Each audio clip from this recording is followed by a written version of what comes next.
Your fellow traders, 'tis I, the Rumpled One, coming to you on Wednesday, June the 11th, the year's 2025. Let's talk trading, questions, answers with Walmal. These videos are for educational purposes only.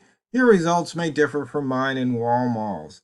As always, traders, have your risk management in place so you do not lose more than you're willing to lose on any one single trade or during any one single session. So, Walmal, we've got some questions out here.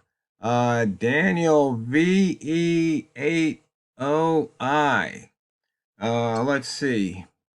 He says this first one here. What statistical characteristics should a system exhibit to make it possible to trade it profitably in the long run? What do you say, Walmall? Well, the thing is, I'll take a page out of out of the book that a very profitable institution around the world has always had, and that is, the casino.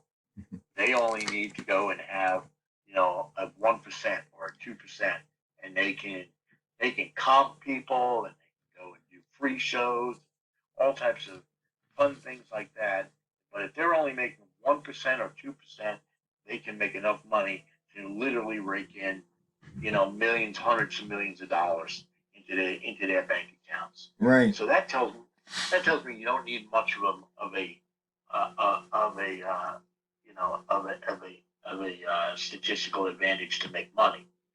However, they're also doing it on volume, and I don't know too many retail traders like you and I that can do things on volume.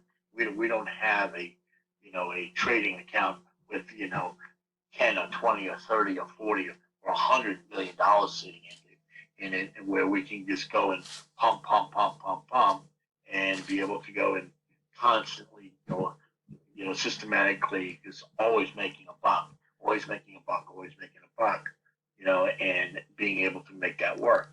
So, it's one of the things that I've been really pushing this lately. I know, Tiro, you're probably sick and tired of me saying it, but the No. thing that matters, the thing I was going to go and say is that what really matters more than anything else, in terms of all this, is building a system. You have to build a system around things. And so that means that if I know that I got a statistical advantage of, a couple percent, well, it'd be better to see if you can find a statistical advantage that's more than a couple percent.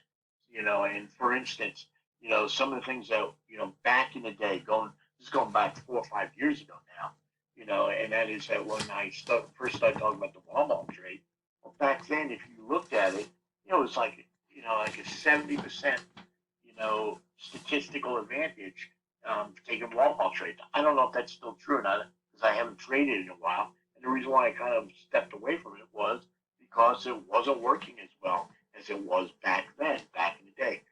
Maybe it'd be a good idea to go look at it again because the markets have gone back to not necessarily what they were in 2018, 19, and 20, but they've come a long way back in that direction.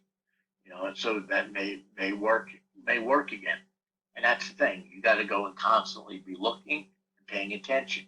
So the next, so and running statistics as to what happens. Now there are two ways to run statistics. One is to go and run statistics on everything that's happened in the past, and seeing that you had an advantage, and that's what I did with the Walmart method to go and see that by just looking and seeing, how often does it go and run more than 10 pips?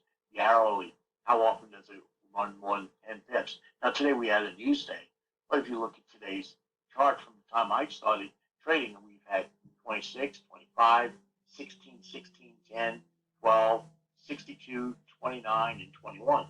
So all but 1 hour in that entire time was not, in that range of wanting it to be 15 pips or more, and where I could have made 5 to 10 pips. So that tells me that, hey, there's a good opportunity there that the Walmart method probably would have done very, very well for itself to today. Will it always be that way? No, it's not. And I can't tell you when it's going to happen, when it's not going to happen, because statistics are statistics. I can go and flip a coin. What are the chances it's going to land on heads? 50%. Okay. But the reality is it could also land on tails, 8 times in a row. Likely? No, but it could happen. And so that means that I need to have a system in place that, let's say I was running a system where, somebody was willing to go and, and bet with me as to whether or not the coin's going to land on heads or not. I need to go and build a system around it to go and protect myself so I don't go and waste my account. I don't go and, tap it out. So that's what I'm saying. The system's got to go and work. Now, that's going to open up a whole host of questions. How do you build a system? And maybe that's a thing that TRO, you and I can go maybe work on next week, where we could do an entire series on how do you build a system. But the thing is, everybody's system is going to be different, and the reason why it's going to be different is because two traders are not alike. Well, Walmal, how about tell them what are the pieces of the system? Okay, the pieces of the system is, the first thing is, and one of the most important things is, how much money do you have to start with? Okay, what's your account size? Okay, let's say you've got an account size of $100,000, $10,000, or $1,000, or even $100, right? Let's say, whatever it is, you need to know what that number is. And then what you need to know is how much of that account size are you willing to go and lose?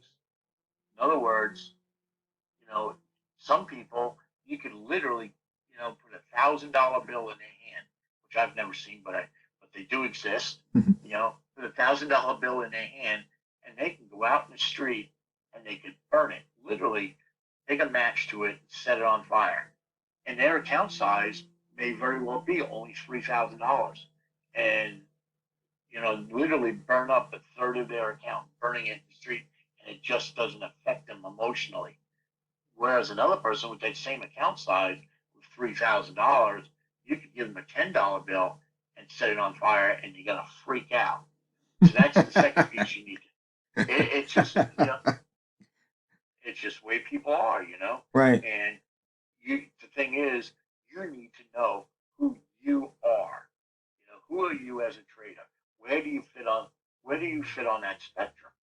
And that's going to go at that point in time. That's going to determine a lot in terms of what type of trader you're going to be. You can be a trader that takes a lot of high risk trades. You can be a trader that goes and says, no, I can't do that. I'm just not that way. And there's trade offs for both. The trade off, if you're willing to take high risk, that means you're going to take big losses. And you're also, as long as your methodology has been proven to work, you're going to take big wins as well. And hopefully you get more big wins than big losses, and then you wind up winning a lot more money. And whereas the guy who is only willing to go and lose $10, well, here's the reality. You're not, you're not going to make a lot of money, and that's okay. Because you got to know who you are, and maybe you develop over time.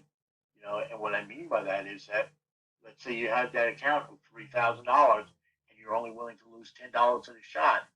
Well, if you keep on winning those $10 or $20 at a shot, with the occasional loss of $10 or $20, what's going to happen is that $3,000 won't stay at 3,000; will now go to 6. Now, maybe you get a little bit more comfortable and saying, you know what, I've doubled my account size, and maybe losing, $10 is actually acceptable. Maybe I could even lose $20, and you can build your account size over time with that. And I'm going to be honest with y'all, and that is that's who I was in the very beginning of trading. Man, I mean, I'd lose $1, and it really upset me, you know, and it just it was very, very difficult. But over time, I don't want to say you become immune to the losses, but and I don't want to say that you get used to the losses. That you don't want to be used to losing, but at the same time, it doesn't have the same psychological bend on me. In other It words, doesn't go in. you accept the losses. I accept it. Over time, I've learned to accept that this is a cost of business. You think about a business, a guy who's out there selling pencils. Well, I hate to say it, but every once in a while, you're going to get a guy who's going to scam you, and you're going to go and deliver a bunch of pencils to the guy. You know, pencils that you spent all the money cutting the trees, buying the trees, buying the factory equipment, paying people to make the pencil. Okay, so you've got a big investment in it, and you go and sell it to the guy, and the guy promises that he's going to pay you next week, and then the guy disappears on you.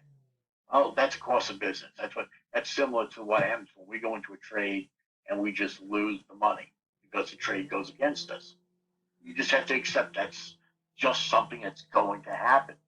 And the quicker that you learn that, the better off you're going to be. You're going to take losing trades and accept it, move on, you know, and then go and do the analysis. Just like the guy with the pencil factory, he's got to go and say, what could I have done better? I probably should have checked this guy's credit before I went and sold him the pencils. I should have had a better relationship with the guy before I went and sold him the pencils. He goes and mitigates his losses. Okay, we as traders, what do? We have to sit down and look down. And I don't do this as often as I should. I used to do it, back in the beginning, every single day, and then again at the end of the week. But look at every single one of my trades. I used to go and look at it and say, what did I do wrong here? What did I do right here?